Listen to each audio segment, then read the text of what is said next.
नमस्कार, देवभूमि समाचार में आप सभी का स्वागत है। मैं हूं आपके साथ रक्षंदा खान। आगे आप मेरे साथ देखेंगे उत्तराखंड की तमाम छोटी बड़ी खबरें विस्तार से, लेकिन उससे पहले नजर डालते इस वक्त हेडलाइंस पर। दिल्ली में सीएम धामी और नितिन नवीन की मुलाकात, महेंद्र भट्ट भी रहे मौजूद। जल्द उत्तराखंड आ सकते हैं बीजेपी के राष्ट्रीय अध्यक्ष। उत्तराखंड में 2027 के विधानसभा चुनाव को लेकर सरगर्मियां तेज, बहुमत का आंकड़ा छूने पर काम कर रही बीजेपी और कांग्रेस। इंटरनल सर्वे से चुनावी जमीन तलाश रही दोनों ही राष्ट्रीय पार्टियां। चारधाम यात्रा को लेकर श्रद्धालुओं में खासा उत्साह, 9 लाख के पार पहुंचा दर्शन करने वालों का आंकड़ा। कैबिनेट मंत्री सतपाल महाराज का दावा, तीर्थ यात्रियों की संख्या में तेजी से हो रहा इजाफा। और उत्तराखंड में सक्रिय हुआ पश्चिमी विक्षोभ, 5 जिलों में बारिश और बर्फबारी का अलर्ट। 11 मई के बाद फिर करवट लेगा मौसम।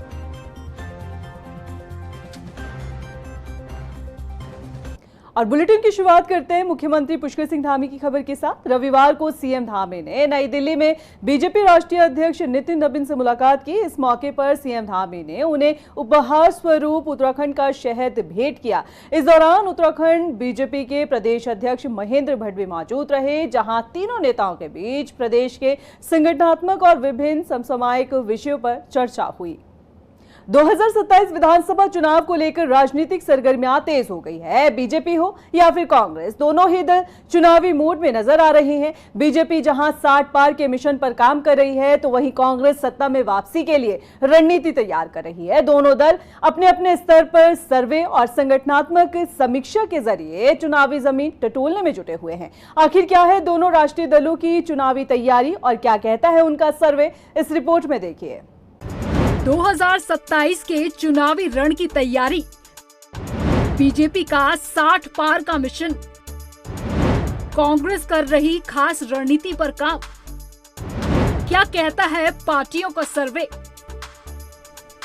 पश्चिम बंगाल और असम में मिली जीत के बाद उत्तराखंड में भी बीजेपी का आत्मविश्वास बढ़ा हुआ है। तीसरी बार सत्ता में वापसी का दावा कर रही बीजेपी अब प्रदेश की सभी विधानसभा सीटों पर ग्राउंड लेवल सर्वे करा रही है। पार्टी अब तक 2 चरणों में सर्वे करा चुकी है, जिसमें सिटिंग विधायकों की लोकप्रियता, संगठन की स्थिति और जनता के बीच सरकार की छवि का फीडबैक लिया गया है। अब अगर बीजेपी चुनावी तैयारियों में जुटी है, तो कांग्रेस भी पीछे नहीं है। कांग्रेस प्रदेश प्रभारी कुमारी शैलजा इन दोनों उत्तराखंड दौरे पर है, जो संगठन को सक्रिय करने में लगी है। हालांकि पार्टी ने अभी औपचारिक रूप से सर्वे प्रक्रिया शुरू नहीं की है, लेकिन 15 जून के बाद चुनावी रणनीति और संगठनात्मक समीक्षा पर तेजी से काम शुरू होने की संभावना है। सत्ता में वापसी का दावा कर रही कांग्रेस, कांग्रेस का है 50 सीटों का लक्ष्य। बीजेपी जहां अपने 60 पार मिशन को लेकर आश्वास दिख रही है, तो वहीं कांग्रेस 50 सीटों का लक्ष्य लेकर सत्ता में वापसी का दावा कर रही है। बीजेपी का कहना है कि सर्वे का उद्देश्य केवल चुनावी आंकलन नहीं, बल्कि संगठन और जनप्रतिनिधियों की कमी को चिन्हित करना भी है। पार्टी उन सीटों पर अलग रणनीति बना रही है जहां 2022 में हार मिली थी, जबकि जिन सीटों पर भाजपा कभी नहीं जीत पाए, वहां भी विशेष फोकस किया जा रहा है। भारतीय जनता पार्टी संगठन के द्वारा अपने कार्यों की समीक्षा कि कहां पर हम हमारे संगठन स्तर पर कार्य सही हो रहा है और सरकार की योजनाओं का लाभ किस तरह से वहां पर मिल रहा है, और अपने जनप्रतिनिधि जो हमारे विधायकगण हैं उनके कार्यों की भी समीक्षा समय समय पर करती रहती है और सर्वे के माध्यम से एक रिपोर्ट तैयार करती है, और उसके बाद उसकी समीक्षा करते हुए उस पर कहाँ पर हमें सुधार की आवश्यकता है उसको सुधार के लिए कहा जाता है। और अभी जो पिछले चाहे 22 का चुनाव हो, चाहे 17 का चुनाव हो, चाहे 12 का चुनाव हो, कहाँ पर पार्टी मजबूत है, कहां पर कमजोर है, इसको लेकर के विभिन्न सीटों की समीक्षा भी पार्टी के द्वारा की गई है। और जिन सीटों पर हम पहले जीते हैं और अब पिछले 2022 में कुछ कारणवश हम उसको नहीं जीत पाए, उसके लिए पार्टी के द्वारा अलग से रणनीति बनाई गई है। वही कांग्रेस का कहना है कि चुनाव से पहले अलग अलग स्तर पर सर्वे कराए जाते हैं, जिनमें कुछ गोपनीय सर्वे भी शामिल होते हैं। पार्टी अब सीटों को कैटेगरी वाइज बांटकर रणनीति तैयार करने की दिशा में आगे बढ़ रही है। जिन सीटों पर कांग्रेस कम अंतर से हारी, वहां अलग रणनीति बनाई जाएगी, जबकि बड़ी हार वाली सीटों पर संगठन को नए सिर से खड़ा करने की तैयारी होगी। देखिए, चुनौती होती है। जो सीटें हमारे पास 20-21 सीटें हैं, उन सीटों पर हम लोग दोबारा जीते, उस पर काम होगा। जो सीटें हम कम मार्जिन से हारे, उन सीटों पे अलग तरीके से काम होगा। जो सीटें हम बड़े मार्जिन से हारे हैं, उन पे अलग तरीके से काम होगा। 3 चरण पे 3 स्टेप्स में हम लोग अलग अलग कॉन्स्टिट्यूंसी की जो कैटेगरी है ABC, उन कैटेगरीज के अनुसार उनमें काम करेंगे। जो बड़े मार्जिन से हारी हुई है, वहाँ बड़ी ताकत लगानी पड़ेगी, मेहनत करनी पड़ेगी और संगठन को और मजबूत करना पड़ेगा।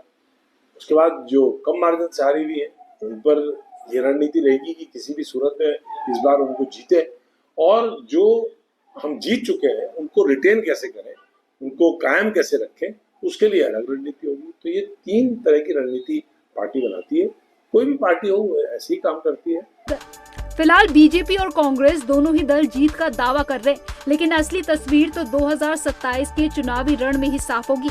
अभी के लिए दोनों पार्टियां सर्वे, संगठन और रणनीति के जरिए जनता की नब्ज टटोलने में जुटी हैं। अब देखना होगा कि जनता किस पार्टी की ताजपोशी 2027 के चुनाव में करेगी।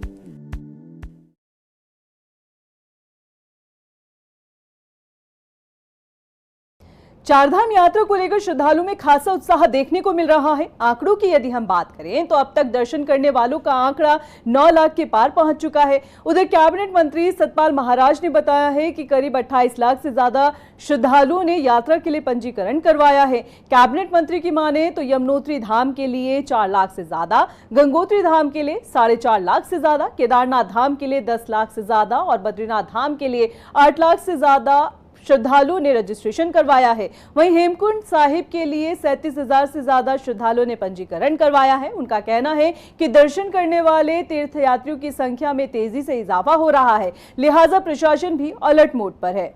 इसके साथ साथ अभी जो पंजीकरण हुए हैं, यमुनोत्री के अंदर 4,78,115 लोगों ने पंजीकरण करवाया है। गंगोत्री में 4,94,838, केदारनाथ में 10,07,613, बद्रीनाथ में 8,56,923, हेमकुंड साहब में 37,085। ये 4 धामों के अंदर जो पंजीकरण हुए हैं, ये 28,74,624 यात्रियों ने अपना पंजीकरण कराया है। इसके साथ साथ जिन्होंने दर्शन प्राप्त किए हैं, उनकी संख्या दिन प्रतिदिन बढ़ती जा रही है। यमुनोत्री में 1,16,238 लोगों ने दर्शन प्राप्त किए हैं। गंगोत्री में 1,15,042 लोगों ने दर्शन प्राप्त किए हैं।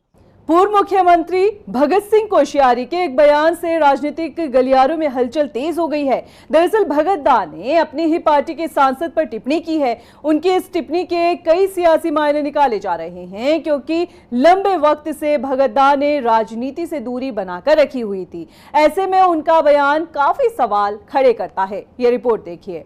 अपनी ही पार्टी के सांसद के खिलाफ भगत दा ने एक ऐसा बयान दे दिया है जिससे राजनीतिक गलियारों में हलचल तेज हो गई है। सांसद अनिल बलूनी पर भगत दा ने क्या टिप्पणी की है, पहले आपको वो सुनाते हैं।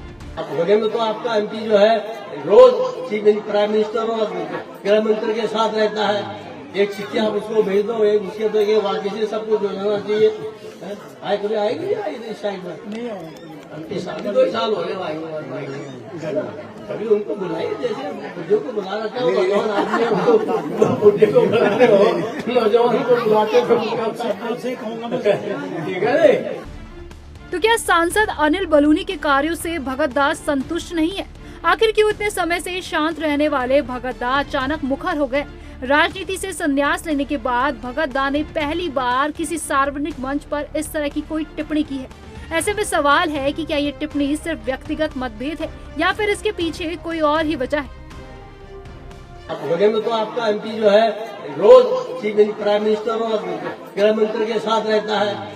एक चिट्ठी आप उसको भेज दो, एक उसके तो ये वाकई से सब कुछ जाना चाहिए। आए कभी आएगी इस साइड में नहीं आएगी। 2 साल हो गए भाई, कभी उनको बुलाइए, जैसे बुढ़ियों को बुलाना चाहो, नौजवान आदमी बुढ़े को बुलाते हो, नौजवान को बुलाते हो ठीक है। आपके सांसद अक्सर PM और गृह मंत्री से मिलते रहते हैं, क्या वो कभी यहाँ भी आते हैं? सुनने में भले ये जनता से एक सवाल लगे, पर अपनी ही पार्टी के सांसद पर भगत दा की इस टिप्पणी को बीजेपी के भविष्य के नेतृत्व और क्षेत्रीय समीकरणों से जोड़कर देखा जा रहा है। वगैरह में तो आपका एमपी जो है रोज चीफ प्राइम मिनिस्टर और गृह मंत्री के साथ रहता है। एक चिट्ठी आप उसको भेज दो, एक उसके तो एक वाक्य से सबको जो जाना चाहिए। आए कभी आएगी इस साइड में नहीं आएगी, शादी 2 साल हो गए।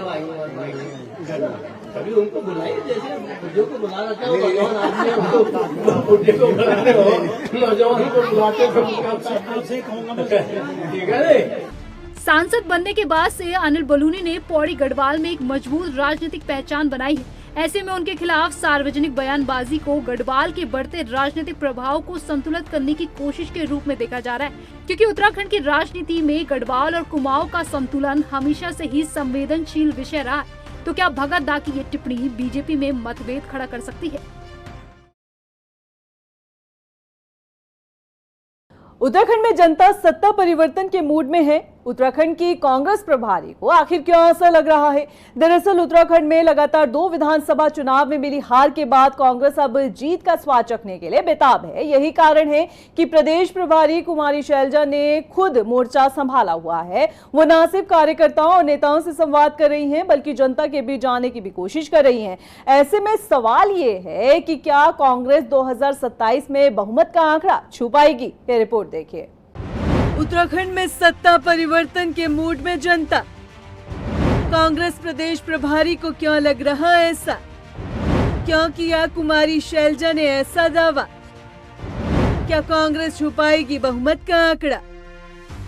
उत्तराखंड में तकरीबन 2 विधानसभा चुनाव में मिली हार के बाद कांग्रेस अब एक बार फिर से चुनावी तैयारियों में लगती दिख रही है। कांग्रेस की प्रदेश प्रभारी कुमारी शैलजा ने भी पिछले कुछ महीनों से मोर्चा संभाल रखा है। कांग्रेस की चुनावी सक्रियता इस बात से जाहिर होती है कि खुद प्रदेश प्रभारी कुमारी शैलजा लगातार राज्य के अलग अलग जिलों का दौरा कर रही हैं और कार्यकर्ताओं और नेताओं से संवाद कर रही हैं। यही नहीं, शैलजा की कोशिश है कि राज्य के नागरिकों से भी संवाद किया जा सके। तकरीबन 1 महीने की अवधि के दौरान ही शैलजा ने 2 बार राज्य के अलग अलग जिलों का दौरा कर लिया है और पार्टी के नेताओं से लेकर कार्यकर्ताओं तक से मुलाकातें कर रही हैं। शैलजा और समूची कांग्रेस ये दावा कर रही है कि उत्तराखंड में जनता सत्ता परिवर्तन का मन बना चुकी है। लेकिन सवाल ये है कि क्या वाकई में जो कांग्रेस कह रही है वो होने वाला है? सवाल ये भी है कि क्या कांग्रेस ने उसके दावों के मुताबिक अपनी तैयारी भी कर ली है? इस सवाल को तलाशने के 2 रास्ते हैं। पहले ये समझना है कि क्या कांग्रेस के पास संगठन की वैसी ताकत आ चुकी है जैसे चुनावों में उसकी विपक्षी पार्टी बीजेपी के पास है। दूसरा ये कि क्या कांग्रेस ने राज्य की 70 विधानसभा सीटों पर अपनी तैयारियों को पुख्ता कर लिया है। अब पहले इस सवाल का जवाब तलाशने की कोशिश करते हैं। क्या कांग्रेस के पास संगठन की वैसी ताकत आ चुकी है जैसे चुनाव में उसकी विपक्षी पार्टी बीजेपी के पास है? इस सवाल के जवाब की तलाश में निकलेंगे तो आपको शायद मायूसी हासिल हो सकती है, क्योंकि हालात ये हैं कि उत्तराखंड कांग्रेस में प्रदेश अध्यक्ष को बदले हुए महीनों का वक्त बीत गया है, लेकिन अभी तक प्रदेश कार्यकारिणी का गठन तक नहीं हो पाया है। यानी संगठन का एक हिस्सा अब भी कमजोर दिख रहा है। अब आते हैं दूसरे सवाल पर। क्या कांग्रेस ने राज्य की 70 विधानसभा सीटों पर अपनी तैयारी को पुख्ता कर लिया है?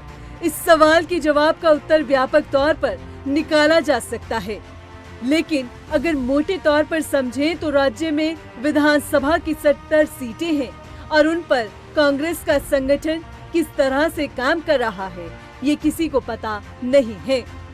जहां बीजेपी पन्ना प्रमुख और बूथ लेवल की रणनीति पर काम कर रही है, वहीं कांग्रेस ने अभी विधानसभा स्तर पर भी काम करना शुरू नहीं किया है।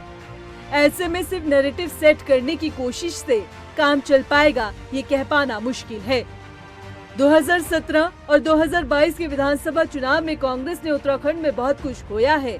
अपने नेता खो दिए, अपनी सीटें खो दी और अपने मुद्दे खो दिए।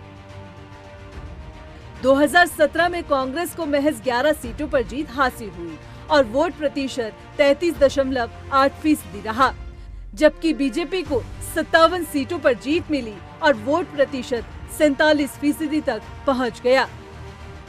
2022 के विधानसभा चुनाव में कांग्रेस की सीटें बढ़कर 19 हो गई और मत प्रतिशत भी तकरीबन 5% से बढ़कर 38.2% तक पहुंच गया, लेकिन बहुमत से कांग्रेस फिर भी दूर रही। इन चुनाव में बीजेपी की सीटें और मत प्रतिशत कम तो हुआ, लेकिन फिर भी उसे बहुमत के लिए जरूरी सीटों से कहीं अधिक सीटें मिली। ऐसे में सवाल ये है कि क्या 2027 में कांग्रेस बहुमत का आंकड़ा छू पाएगी?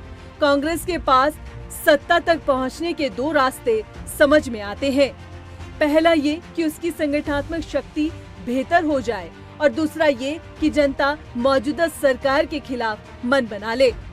जनता का मन टटोलना फिलहाल मुश्किल है, लेकिन कांग्रेस संगठन की शक्ति को इस बात से समझा जा सकता है कि पार्टी के बड़े नेताओं में रूठने और मनाने का खेल चलता रहता है।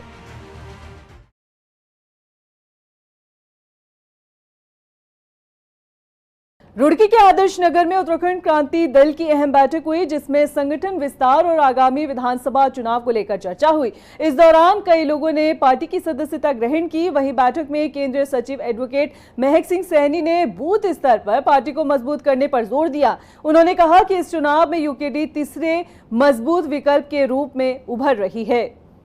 आज एक तो पार्टी की तरफ से महानगर उपाध्यक्ष की जो है नियुक्ति की गई है और भाई साहब उमेश प्रधान जी को रुड़की महानगर के उपाध्यक्ष का जो है पद मनोनीत किया गया है और उम्मीद की जाती है भाई साहब काफ़ी सक्रिय हैं और पार्टी में सक्रिय भूमिका निभाते हुए पार्टी को आगे ले जाने का काम करेंगे। परिवार में आज कई लोगों ने सदस्यता भी ग्रहण करी। हरिद्वार में लोक जनशक्ति पार्टी ने 2027 के विधानसभा चुनाव लड़ने को लेकर बड़ा ऐलान किया है। पार्टी के नेताओं का कहना है कि आगामी चुनाव बेरोजगारी, पलायन, श्रमिकों के हितों के साथ ही बुनियादी सुविधाओं पर लड़ा जाएगा। पार्टी के नेता रमेश गिरी ने सरकार पर आरोप लगाते हुए कहा कि पर्वतीय क्षेत्र में रोजगार की भारी कमी है, इस वजह से युवा पलायन कर रहे हैं। ऐसे में लोक जनशक्ति पार्टी 2027 में बदलाव के नारे पर जनसंपर्क अभियान चलाने वाली है। लोक जनशक्ति पार्टी रामविलास लेबर सेल की आज हमारी कार्यकारिणी की मीटिंग थी, जो आज हमारे पदाधिकारी हमारे हरिद्वार जिले से पदाधिकारी थे को नियुक्ति और ये कार्यक्रम आज किया गया।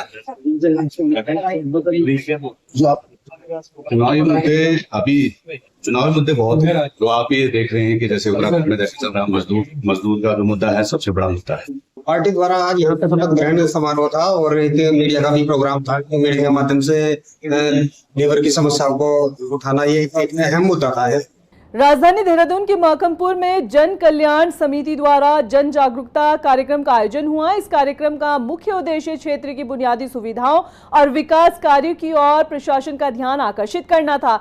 स्थानीय लोगों को उम्मीद है कि इस कार्यक्रम के बाद क्षेत्र की समस्याओं का समाधान होगा। बता दें कि स्थानीय लोगों ने मौकमपुर फ्लाईओवर के नीचे सौंदर्यीकरण, पार्किंग व्यवस्था और क्षतिग्रस्त सड़कों में सुधार की मांग की है। लोगों ने बताया है कि फ्लाईओवर निर्माण के दौरान पंचायती मंदिर का एक हिस्सा प्रभावित हुआ था। आश्वासन के बाद भी लोक निर्माण विभाग ने उसे ठीक नहीं किया है। यहाँ पे मुख्य है कि हमारे जो प्रतिनिधि हैं, जनप्रतिनिधि, उनको जगाना है। तो बेचारे सोए हैं, इतनी मेहनत हमने उनको प्रतिनिधित्व देने में की और उसके बाद वो सो गए, तो वो जाग जाए, हमारी क्या पीड़ा है, हमारा क्या कष्ट है, क्या दुख है, उसको समझे, जाने और उसको थोड़ा सुधारने का प्रयास कर रहे हैं। ये हमारी मुख्य बात उनसे है। जैसे सड़क आप देख ही रहे हैं, ये मुख्य सड़क है, कई क्षेत्रों को ये सड़क जोड़ती है। मंदिर हमारे NH वालों ने तोड़ा था उसके लिए, फ्लाईओवर के लिए, और अभी 10 साल हो गए, 10 साल से कोई कार्रवाई नहीं हुई है। उन्होंने हमें लिख के दे रहे कि हम जो है मंदिर का निर्माण करेंगे, पर अभी तक कुछ भी नहीं हुआ, अभी तक बना ही नहीं। अभी तक दिनेशपुर के हरि मंदिर परिसर में चीमा हॉस्पिटल द्वारा निःशुल्क स्वास्थ्य शिविर का आयोजन हुआ, जिसमें बड़ी संख्या में स्थानीय लोगों ने स्वास्थ्य परीक्षण करवाया। बता दें कि शिविर का शुभारंभ आचार्य विवेकानंद जी महाराज और ऑर्थो विशेषज्ञ डॉक्टर अजय पाल ने किया था। इस मौके पर उन्होंने बताया कि बढ़ती उम्र के साथ लोग हड्डी और जोड़ों से संबंधित बीमारियों से परेशान हैं, ऐसे में उन्हें निःशुल्क परामर्श दिया गया है। आज हम आप लोगों की वजह से दिनेशपुर में एक हेल्थ कैंप लगा रहे हैं, जिसमें दिनेशपुर के जितने भी आसपास के गांव हैं उसके सभी लोग आमंत्रित हैं, आके जो भी अपनी समस्याएं हैं वो दिखाएं। मेनली ये कैंप हड्डी रोग विशेषज्ञ द्वारा लगाया जा रहा है, तो हड्डी रोग पेशेंट आ सकते हैं और भी पेशेंट होंगे तो उनको भी हम सही राह दिखा सकते हैं, लेकिन हड्डी रोग वाले जो पेशेंट हैं उनको तो हम सही से देख पाएंगे। ये हर हॉस्पिटल से यहाँ पे श्री श्री हरिसाद गुरुसाद धर्म मंदिर में कार सेवा, फ्री सेवा हर हॉस्पिटल से आके यहाँ पे कैंप पे लगाते हैं। आज सीमा हॉस्पिटल से डॉक्टर अविनाश पाल यहाँ पे आज उनका कैंप है। बात अब मौसम की। उत्तराखंड के लिए मौसम का पूर्वानुमान जारी हुआ है। बता दें कि पश्चिमी विक्षोभ सक्रिय होने की वजह से 5 जिलों में बारिश बर्फबारी का अलर्ट जारी हुआ है। वहीं मैदानी इलाकों में मौसम शुष्क रहने वाला है। हालांकि 12 मई के बाद मौसम एक बार फिर करवट लेगा। ऐसे में मौसम विभाग ने 12 और 13 मई के लिए तेज हवाओं और ओलावृष्टि की चेतावनी को जारी किया है। नैनीताल में पुलिस ने सपेरे के भेष में बंद घरों में चोरी करने वाले शातिर आरोपियों को गिरफ्तार किया है। आरोपियों के पास से करीब 25 लाख रुपए के जेवर और बर्तन बरामद हुए हैं। पुलिस ने सीसीटीवी फुटेज के आधार पर बताया जा रहा है कि बेल बाबा मंदिर के पास से तीनों आरोपियों को पकड़ा है। पूछताछ में उन्होंने बताया कि वो हरिद्वार में सपेरे का काम करते थे। नैनीताल घूमने आने के दौरान बंद घरों की रेकी कर चोरी की घटना को अंजाम दे रहे थे। माननीय मुख्यमंत्री महोदय का निर्देश है कि प्रदेश को अपराध मुक्त उत्तराखंड बनाना है और संगठित अपराध के विरुद्ध प्रभावी कार्रवाई करना है। इसी दिशा में माननीय डीजीपी महोदय और माननीय आईजी महोदय का निर्देश रहता है कि अपराधों का सफल अनावरण त्वरित रूप से करना है। हाल ही में 30 अप्रैल से लेकर 1 मई के बीच में घटनाएं घटित हुई है। जो चोरी का नकबजनी का घटनाएं घटित हुई है हल्द्वानी शहर में, बहुत बड़े थे, जिसमें भारी मात्रा में संपत्ति जो है चोरी हुई थी। इसको एक चैलेंज की तरह हमसे लिया गया। आज जो है इसका सफल अनावरण हुआ है। कुल मिला के हल्द्वानी और मुखानी दोनों थानों में विभिन्न अभियोग रजिस्टर्ड है। कुल 2 अभियोग जो भारी मात्रा में चोरी हुआ था, उन अभियोगों का आज सफल अनावरण हुआ है। फिलहाल के लिए इस बुलेटिन में इतना ही। मुझे दीजिए इजाजत, लेकिन चलते चलते नजर डालते इस वक्त की हेडलाइंस पर। नमस्कार। दिल्ली में सीएम धामी और नितिन नबीन की मुलाकात। महेंद्र भट्ट भी रहे मौजूद। जल्द उत्तराखंड आ सकते हैं बीजेपी के राष्ट्रीय अध्यक्ष। उत्तराखंड में 2027 के विधानसभा चुनाव को लेकर सरगर्मियां तेज। बहुमत का आंकड़ा छूने पर काम कर रही बीजेपी और कांग्रेस। इंटरनल सर्वे से चुनावी जमीन तलाश रही दोनों ही राष्ट्रीय पार्टियां। चारधाम यात्रा को लेकर श्रद्धालुओं में खासा उत्साह। 9 लाख के पार पहुंचा दर्शन करने वालों का आंकड़ा। कैबिनेट मंत्री सतपाल महाराज का दावा। तीर्थ यात्रियों की संख्या में तेजी से हो रहा इजाफा। और उत्तराखंड में सक्रिय हुआ पश्चिमी विक्षोभ। 5 जिलों में बारिश और बर्फबारी का अलर्ट। 11 मई के बाद फिर करवट लेगा मौसम।